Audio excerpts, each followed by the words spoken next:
شروع اللہ کا نام لے کر جو بڑا مہربان نہایت رحم والا ہے۔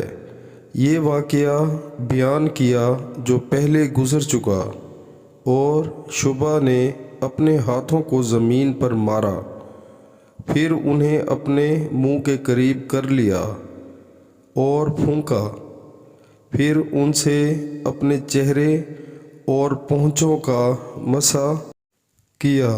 اور نصر بن شمیل نے بیان کیا کہ مجھے شعبہ نے خبر دی حکم سے کہ میں زر بن عبداللہ سے سنا، اور وہ سعد بن عبد الرحمن بن ابزہ کے حوالہ سے حدیث روایت کرتے تھے۔ حکم نے کہا کہ میں نے یہ حدیث ابن عبد الرحمن بن ابزی سے سنی۔ وہ اپنے والد کے حوالہ سے بیان کرتے تھے کہ عمار نے کہا جو پہلے مذکورہ ہوا۔ صحیح البخاری کتاب تیمم کا بیان، اس بارے میں کہ تیمم میں صرف منہ اور دونوں پونچھوں پر مسح کرنا کافی ہے۔